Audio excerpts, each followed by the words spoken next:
Amém. Paz do Senhor, meus irmãos. Coisa boa, né? Que indo abençoado. Fui ricamente edificado, viu, irmã Zélia? Deus abençoe a sua vida. Amém. Irmãos, vamos abrir as nossas Bíblias no livro de Hebreus, capítulo 3, dando continuidade aqui à exposição desta carta. Hebreus, capítulo 3.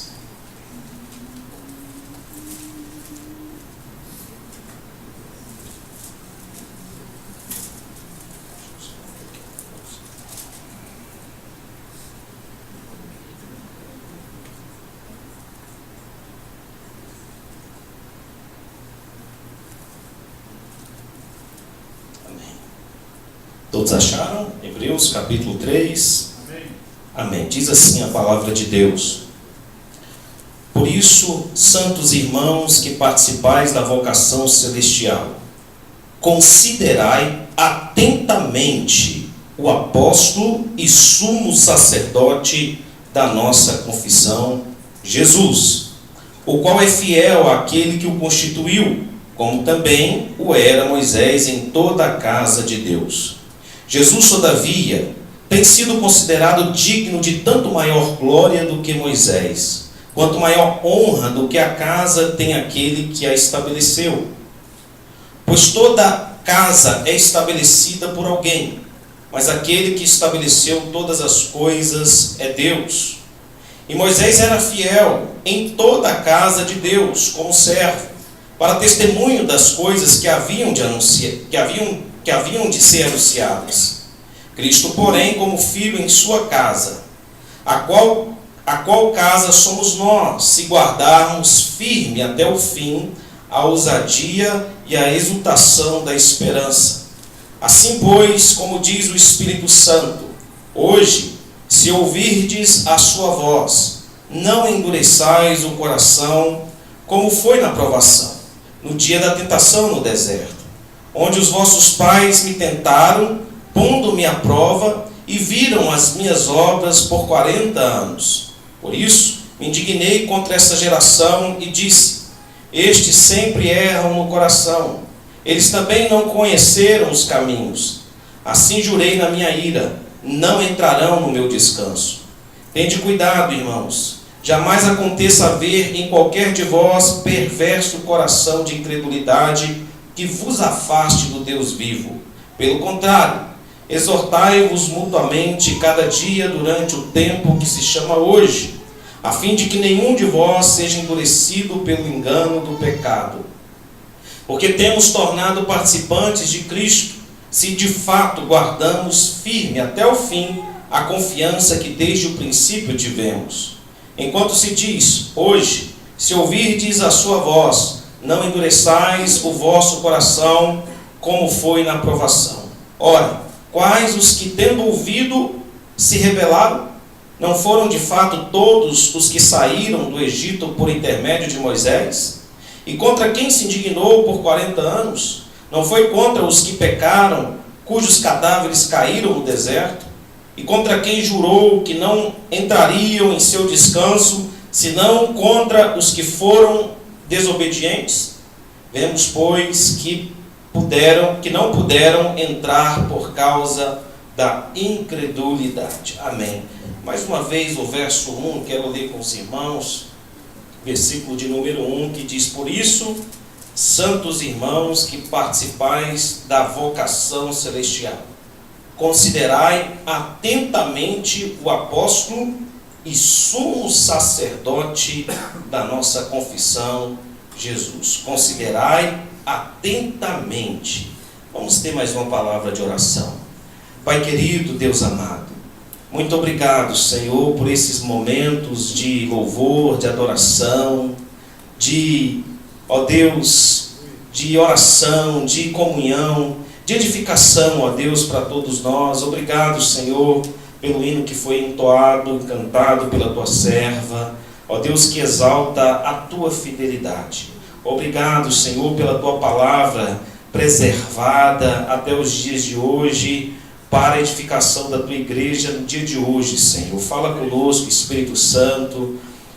flua no nosso meio nesta noite, que o Senhor possa avivar a nossa fé, que o Senhor possa despertar o nosso espírito para o Senhor. Ó Deus, que saiamos daqui esta noite, ó Deus, avivados, Senhor, vivificados pelo Teu poder. Essa é a nossa oração, é o nosso pedido, em nome de Jesus. Amém. Amém. Considerai atentamente.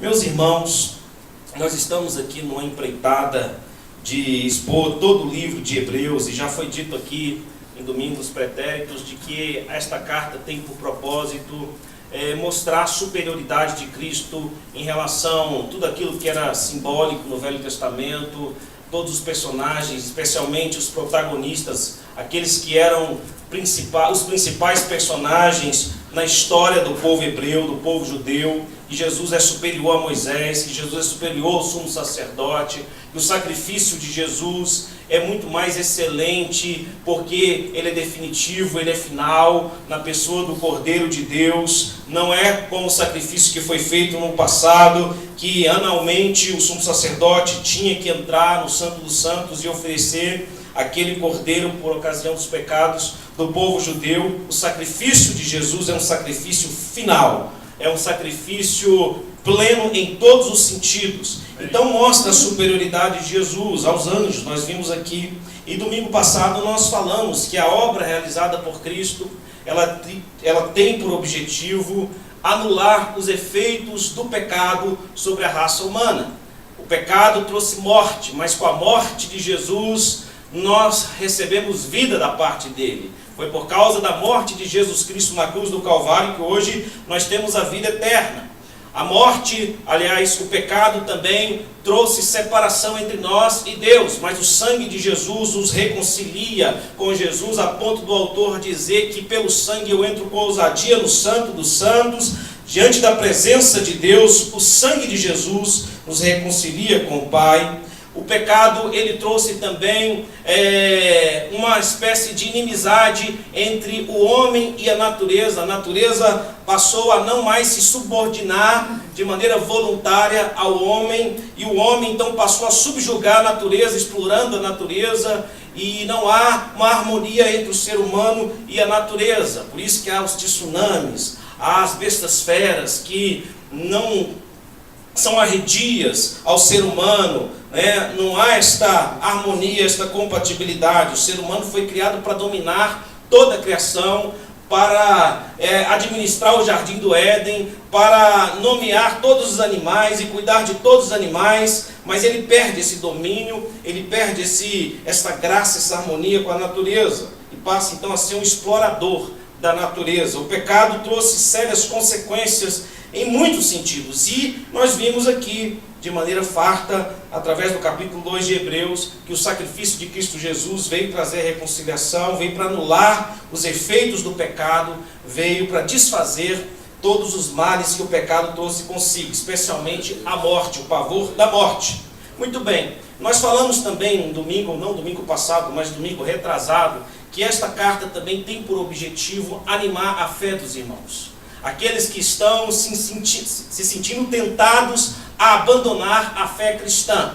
Aqueles que estão se sentindo tentados a olhar para trás, a voltar aos velhos rudimentos da lei, a colocar a sua confiança em tudo aquilo que a lei determinava que era para se colocar. Ou seja, as pessoas queriam deixar Cristo, trocar Cristo por Moisés. As pessoas queriam trocar Cristo pelos anjos. As pessoas queriam trocar Cristo pela lei. As pessoas queriam trocar Cristo pela circuncisão. As pessoas queriam trocar Cristo voltando ao sacrifício do sumo sacerdote. Ou seja, o sumo sacerdote, que é Jesus Cristo, estava na iminência de ser trocado pelo sumo sacerdote do Velho Testamento, com todas as suas falibilidades e limitações. As pessoas estavam se sentindo tentadas a fazer isso. E por que elas estavam, meus queridos irmãos, se sentindo tentadas a retroagir, se sentindo tentadas a abandonar a fé cristã? Porque o contexto aqui no qual a carta foi escrita nos dá conta que esta igreja estava debaixo de grande opressão. Essa igreja estava debaixo de grande perseguição. E quando eu falo perseguição, opressão, não é simplesmente um preconceito religioso que tinha aqui, né? Ah, não gosto de você porque você é crente, não gosto de você porque você não professa a minha fé. Não, havia perseguição em relação à igreja. Esses judeus aqui que se converteram ao Evangelho e passaram a receber Jesus Cristo como único e suficiente Salvador da sua vida. Esses judeus que deixaram toda a história de religiosidade que eles tinham alimentado ano após ano no passado para receber Jesus como agora a única expressão da verdade de Deus, a única revelação de Deus, Jesus como a centralidade de todas as coisas, não precisando mais de Moisés, não precisando mais da lei, não precisando mais da circuncisão, ou seja, Jesus é a expressão de tudo isso e nele então eu coloco a minha fé. Mas interessante que certamente alguns judeus ali estavam sendo segregados da comunidade, O comércio que se era realizado ali, de certa forma, afetou estes judeus recém-convertidos, porque eles abandonaram Moisés, eles abandonaram a lei do Senhor, então eles não tinham mais o direito de comprar nos mercados, de fazer o seu comércio, e passaram então a ter necessidade na sua casa, além da grande perseguição religiosa dos escribas, dos fariseus, estavam se sentindo tentados a abandonar a fé cristã. E é por isso, então, que esta carta tem por objetivo animar aqueles que estão se sentindo apostatados da fé. E a apostasia, meus queridos irmãos, como já foi dito aqui no domingo retrasado, ela acontece de maneira paulatina, ela acontece de maneira sutil, ela acontece de maneira sorrateira no coração da gente. O texto fala justamente sobre isso. A apostasia não é uma ação deliberada, pontual. A apostasia, aqui nesse contexto, é a apostasia pela negligência à fé cristã, pela falta da vigilância, pela falta do cuidado com as coisas de Deus. E o texto, então, nos faz esta convocação ou esta exortação solene aqui.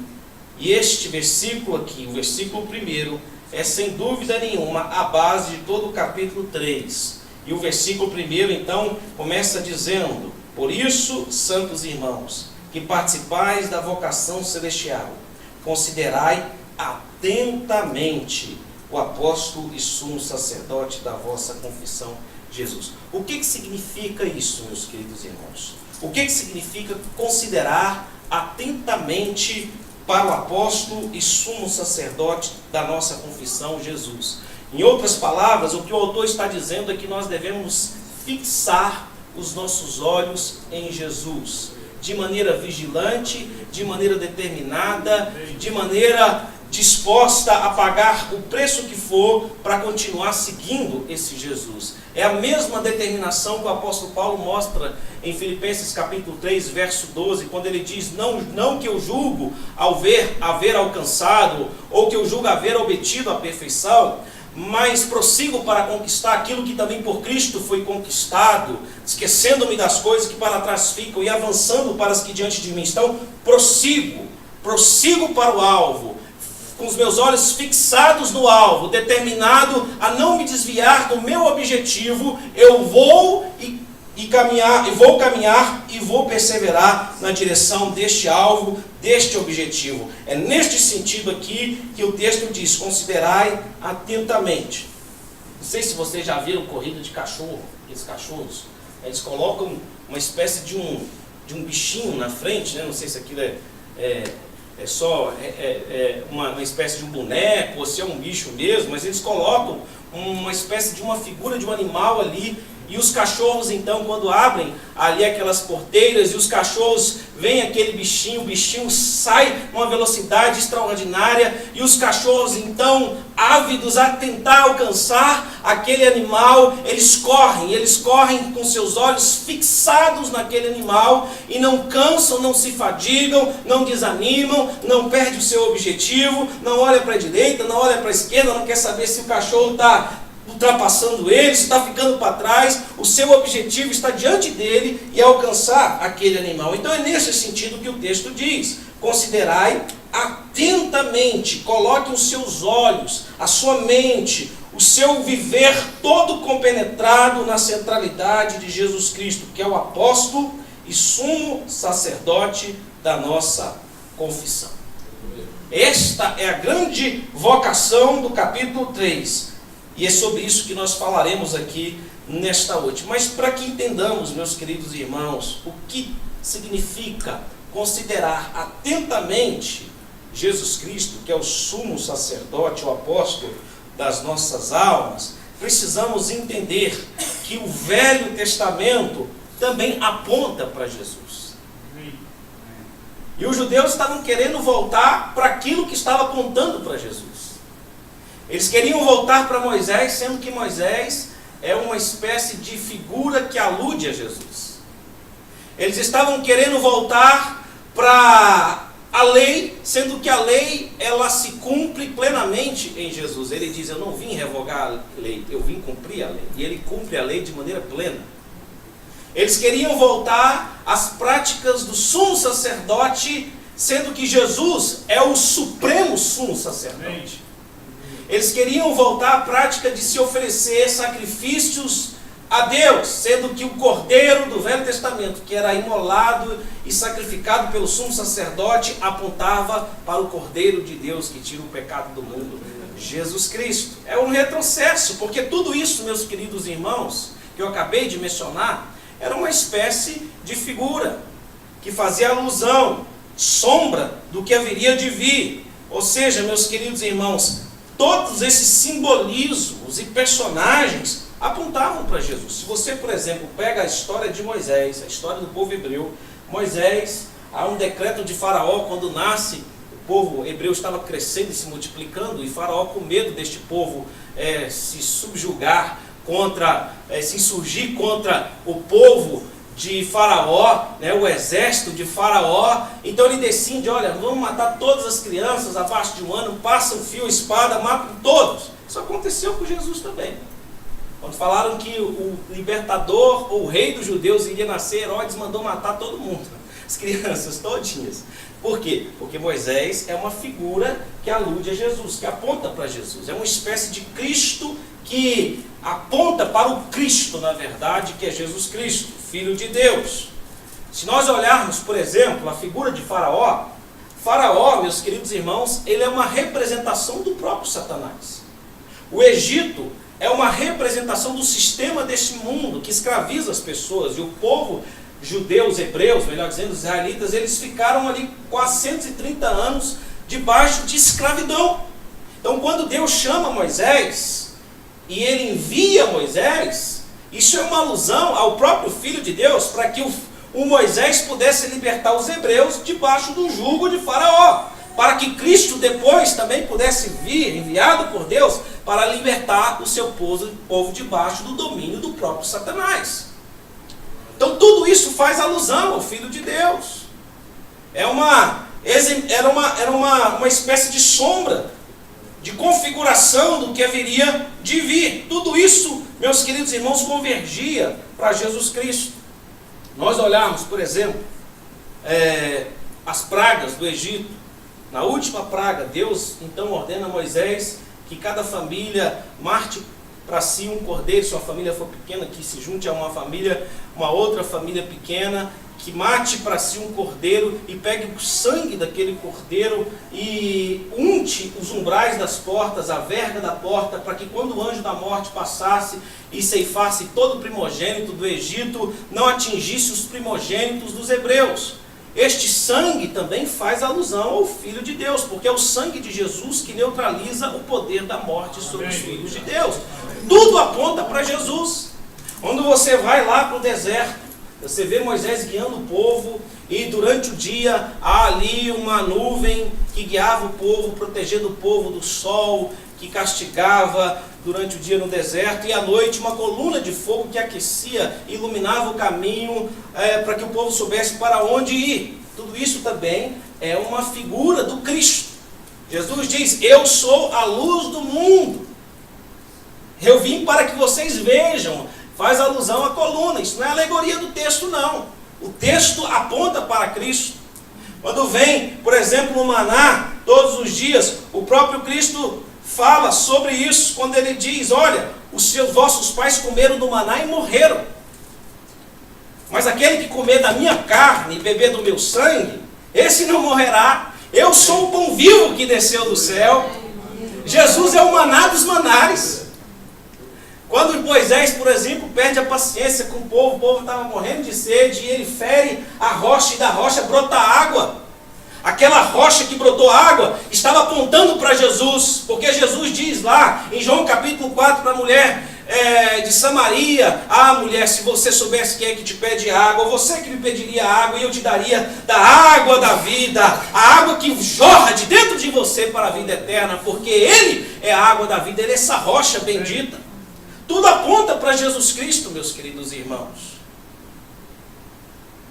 Se você for pegar, por exemplo, aquela experiência do Monte Sinai, que o povo estava ali e não queriam subir junto com Moisés para ter comunhão com Deus, preferiram ficar embaixo ali, esperar que Moisés trouxesse os mandamentos de Deus.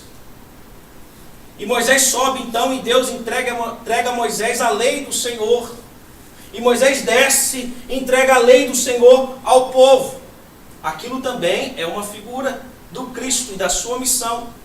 Porque o povo não quis subir para ter comunhão com Deus, mas Deus decidiu descer para ter comunhão com o povo. Jesus é o Verbo encarnado, e vimos a sua glória como a glória do unigênito do Pai.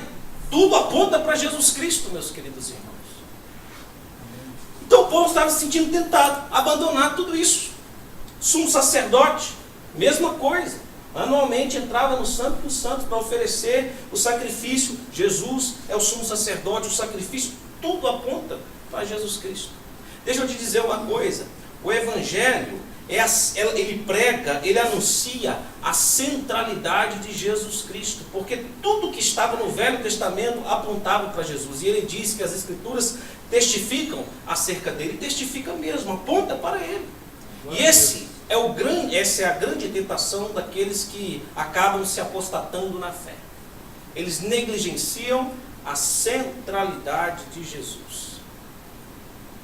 Muita gente abandona a fé cristã porque acabam dividindo a sua atenção, as suas emoções, a sua espiritualidade, a sua fé com outras pessoas além do próprio Cristo.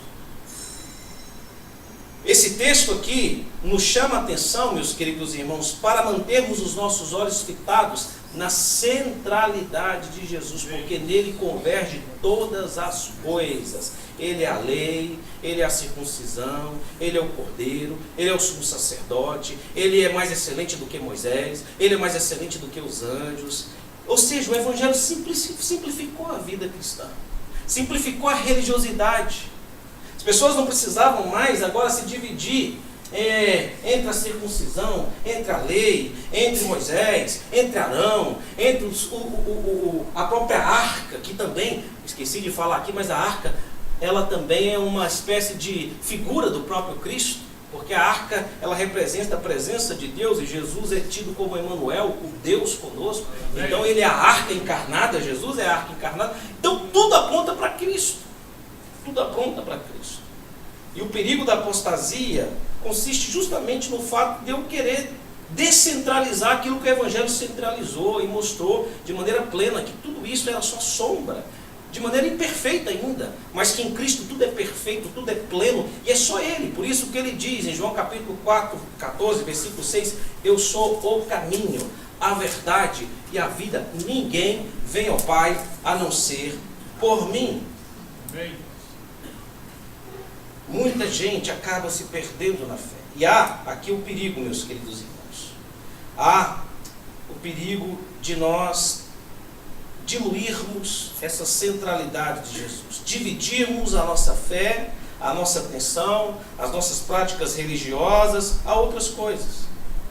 Eu fico triste quando eu vejo a igreja empolgada com uma série de coisas. Só não se empolga com Jesus. Às vezes empolga com um movimento novo que surge, um método de crescimento, G12, MDA, não tem nada contra esses métodos, podem ser instrumentalizados por Deus para a edificação da igreja. Às vezes vem a onda, Que triste com a pregação de um pastor que eu ouvi esses dias, ele dizia que, irmãos, você tem que estar na onda, a onda, de ser na onda. Que onda o quê? Você tem que estar em Jesus Cristo. Estou crucificado não é na onda. estou crucificado é com Jesus Cristo. Eu morri com Jesus Cristo, eu ressuscito com Jesus Cristo, eu sou morada de Jesus Cristo, eu sou guiado por Jesus Cristo, serei glorificado em Jesus Cristo, serei co-herdeiro com Jesus Cristo, habitarei por toda a eternidade com Jesus Cristo. Tudo é Jesus. É isso que o Evangelho diz. E meus queridos irmãos, então é essa predisposição, é isso que aconteceu com a igreja depois que Constantino legalizou ou oficializou o cristianismo como religião obrigatória, oficial para toda Roma. Criou-se estrutura, aí instituiu-se santos, e agora a religiosidade estava fragmentada. Ora tinha que adorar, quer pedir meu irmão uma bênção. Olha, esse santo é especialista, que nem médico, né, que vai fazer a sua residência em tal área.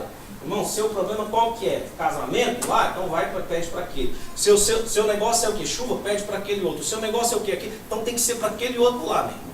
Esse problema você não resolve lá com Cosme e Damião, não. Tem que ser para aquele outro lá. E vai fragmentando as coisas. Vai fragmentando. O povo queria apostatar da fé, estava se sentindo tentado porque queriam fragmentar Jesus, a Moisés, a lei, a maná, a rocha, a circuncisão. E esse é o grande perigo da nossa vida.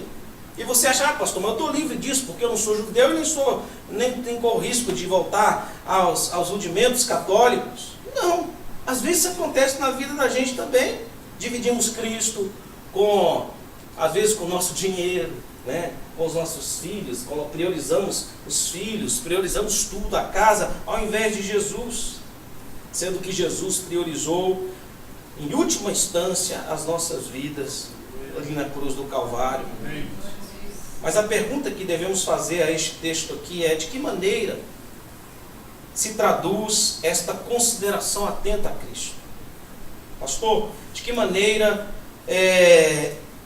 eu posso fixar de maneira objetiva, mental, reflexiva em Cristo Jesus? Me dê algumas dicas aí, me dê algumas direções. Eu não, mas o texto. O texto diz primeiramente que devemos considerar a centralidade de Jesus e não perder tempo com qualquer outra coisa. A fé genuína, ela só prega Jesus Cristo.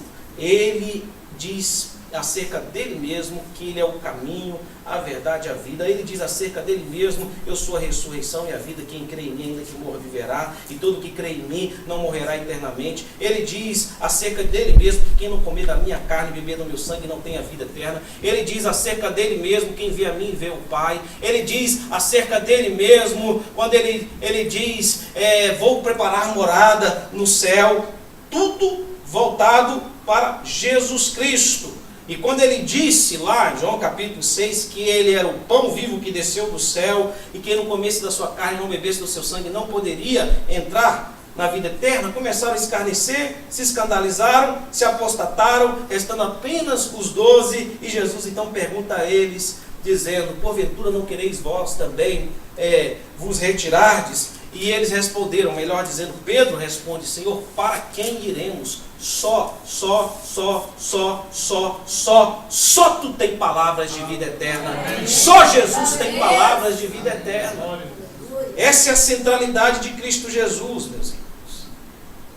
E qualquer coisa que te leve a perder o foco de Jesus, fuja disso.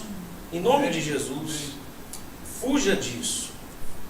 Preocupado com os rumos que a igreja evangélica, eu falei que citei a igreja católica, mas os evangélicos estão do mesmo jeito. Perderam completamente a sua referência, Jesus, né? Igreja se judaizando, movimentos, onda, e a igreja vai vivendo essas ondas, né? Irmão, você tem que discernir o momento. O momento é a unção do paletó, é o pó de ouro na mão, é o dente de ouro, é o soprar, sei lá, é tanta coisa, e o povo entra num misticismo desgraçado, crê em tudo, menos em Jesus Cristo, menos em Jesus Cristo. Ninguém está imune, isento a isso não. Às vezes a gente se encanta por isso mesmo. É a centralidade de Cristo. Fixar, é Jesus, é Jesus. É Jesus, é Jesus. Pode chamar você de radical, pode chamar você de bitolado, pode chamar você de legalista, pode chamar você do que for, mas foi Ele que morreu na cruz por você, foi Ele que veio a este mundo por causa de você, foi Ele que verteu o sangue de Jesus por causa de você, foi Ele que subiu às alturas e disse que voltaria por causa de você. Não foi qualquer outro ser, não foi qualquer outro símbolo, não foi qualquer outra mandiga, não foi qualquer outra liturgia, nada. Foi Ele. Ele é o Evangelho, Ele é o Verbo de Deus, Ele é a lei encarnada, Ele é a expressão exata do ser de Deus, Ele é o Verbo que se fez carne, Ele é o Alfa, Ele é o Ômega, Ele é tudo é Jesus. Amém. Segundo lugar, eu devo considerar a fidelidade de Jesus Cristo. Vamos ler o texto aí. O texto diz assim, versículo 4: Pois toda casa é estabelecida por alguém, mas aquele que estabeleceu todas as coisas é Deus. E Moisés era fiel em toda a casa de Deus, como servo, para testemunho das coisas que haviam de ser anunciadas. Cristo, porém, como filho. Moisés foi fiel como servo. Jesus foi fiel como filho. Pastor, como isso vai me ajudar a fugir da apostasia? Como isso vai me ajudar a vencer a tentação de desviar o meu olhar de Jesus Cristo? É você pensar na fidelidade de Jesus em relação à sua missão nessa terra e a fidelidade de Jesus em relação a você. Ele não titubeou, ele não vacilou, ele não voltou atrás. O texto, os evangelhos narram com propriedade dizendo que Jesus no jardim do Getsemane foi tentado por Satanás, suou gotas de sangue, rogou ao Pai, se possível afasta de mim esse cálice, mas não tinha outro caminho de redenção para a raça humana se Cristo não fosse a cruz. Então ele foi, ele venceu o escárnio, ele venceu a dor, ele venceu a perseguição, ele venceu o medo, ele venceu o diabo, ele foi fiel até o fim por sua causa. Então quando você se sentir tentado a se desviar de Jesus, a perder o alvo diante dos seus olhos, lembre-se que ele nunca perdeu o alvo que era nós, que era você, diante dos olhos dele. Ele nunca virou as costas, ele nunca se desviou do seu objetivo, ele nunca abandonou a sua missão, ele foi até a morte por Jesus. Se Moisés foi fiel a Deus, Jesus, como servo, Jesus foi fiel a Deus e a nós como filho. É isso que diz o texto aqui. Isso ajuda muito, irmãos, na hora de desanimar da fé, né? Onde está um desânimo, né? Querendo abandonar, mas Jesus foi fiel. E se ele foi fiel, eu serei fiel. O hino cantado aqui, né? Tu és fiel, Senhor. Tu és fiel, Senhor. Ele é fiel. O homem pode ser infiel, mas Jesus jamais será infiel, porque de forma alguma ele pode negar a sua própria natureza. Ele é fiel. Ele é fiel a você. Ele sempre esteve ao seu lado. Ele é o Emanuel, é o Deus conosco, na sua dor, na sua angústia, no seu sofrimento, no seu cansaço, na sua fadiga mental, nas depressões que porventura você um dia tenha tido, nas suas dores, no seu luto, nas suas angústias. Ele é fiel. Ele continua sendo fiel, porque Ele é o bom pastor, e o bom pastor dá a sua vida pelas ovelhas. Ele está conosco ainda que andemos pelo vale da sombra da morte. Ele não nos abandona diante da batalha, das lutas, das dificuldades. Ele está conosco todos os dias da nossa vida. Se eu me mantenho santo, Ele está comigo. Se eu peco contra Ele, o sangue de Jesus me lava e Ele continua comigo. Se eu viro as costas para Ele, Ele não vira as costas para mim. Eu, como o pai do filho pródigo, que sempre espera o retorno do filho. Por quê? Porque Ele é fiel. Amém? Ele é fiel. Não devemos nos esquecer disso. Devemos mirar, fixar os nossos olhos em Cristo Jesus, olhar para a sua centralidade, saber que Ele é fiel. Em terceiro lugar, devemos considerar a nossa relatividade, a nossa ambiguidade. Porque se Ele é fiel e jamais virará as costas para mim e para você, há uma possibilidade, por termos natureza pecaminosa, por sermos sujeitos ambíguos, ambivalentes, de virarmos as costas para Ele, como Pedro fez, como muitas pessoas fizeram. E nós devemos, meus queridos irmãos, considerar essas nossas ambiguidades. É isso que o texto está dizendo aqui, sobre a possibilidade do endurecimento do coração. Leia aí comigo, por favor, a partir do verso de número 7. Assim, pois, como diz o Espírito Santo, se ouvirdes a sua voz, não endureçais o coração, como foi na provação, no dia da tentação do deserto. Irmãos, voltando mais uma vez a todo esse cenário do Velho Testamento, especialmente a parte do exílio, da peregrinação do povo de Israel, vocês já pararam para pensar que aquele povo tinha tudo para não negar a Deus, tinha tudo para continuar crendo em Deus? Deus mandou 10 pragas. As 10 pragas só atingiram os egípcios. Deus abriu o mar vermelho diante dos olhos daquele povo. Deus fez cair pão do céu. Deus se manifestou uma coluna de fogo à noite, numa nuvem.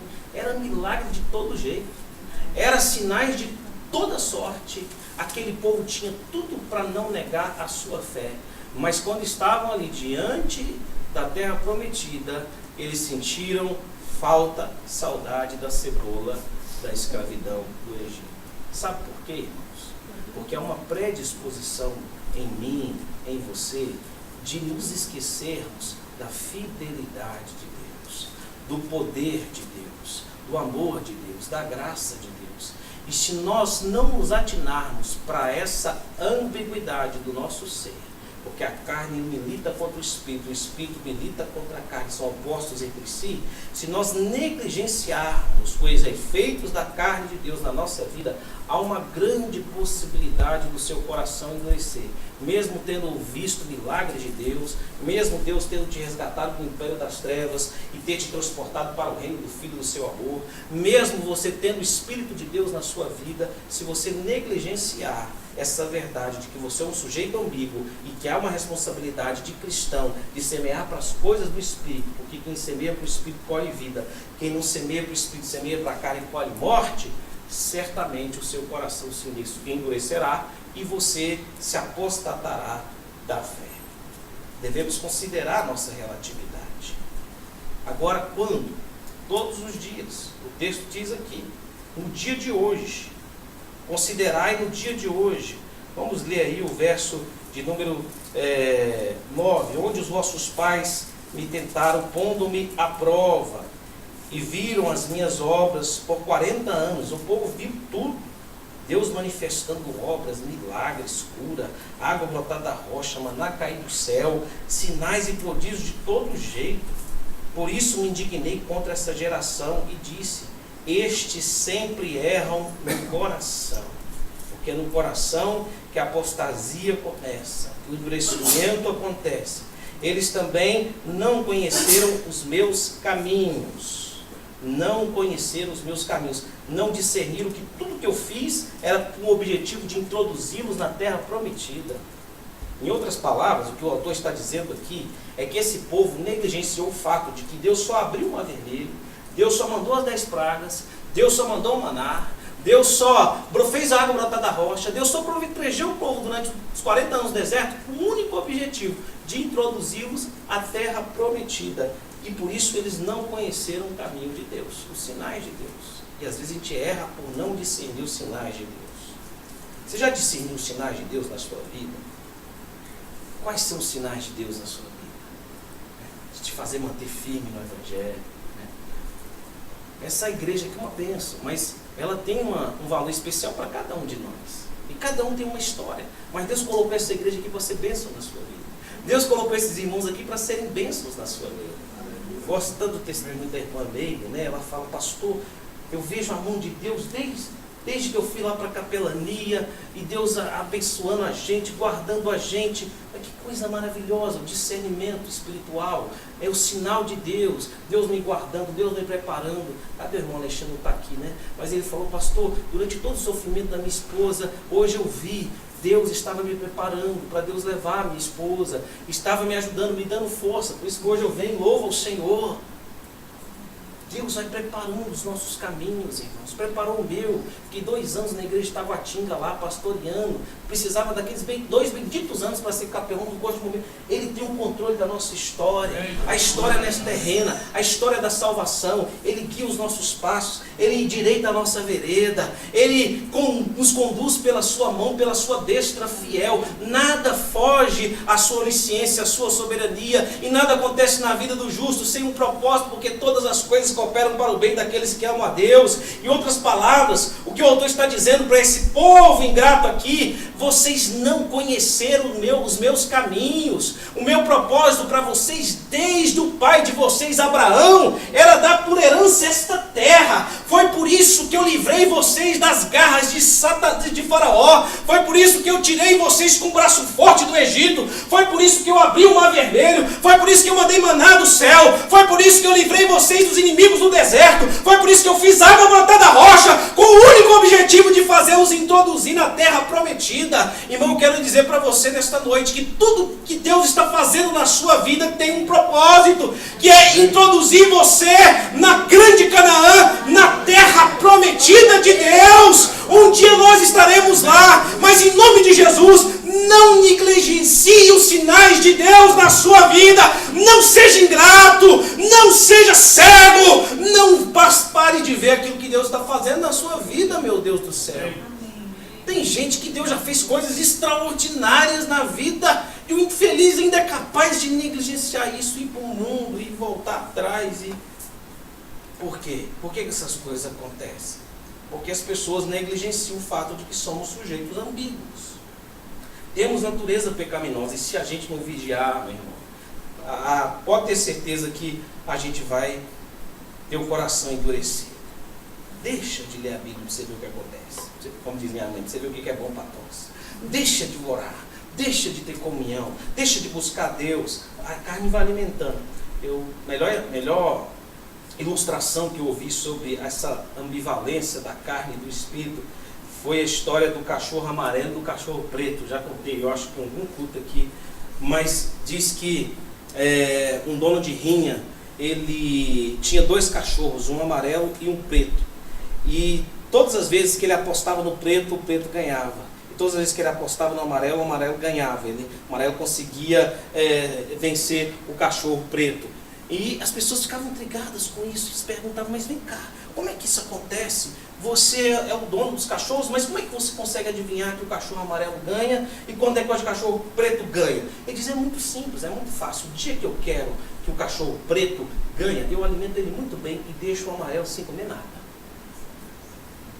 Aí ele está forte, disposto e ganha do preto.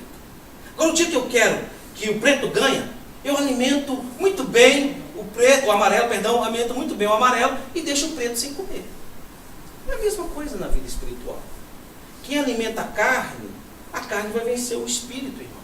Se você alimentar o espírito vai vencer a carne. O próprio apóstolo Paulo diz em Gálatas capítulo 5, né?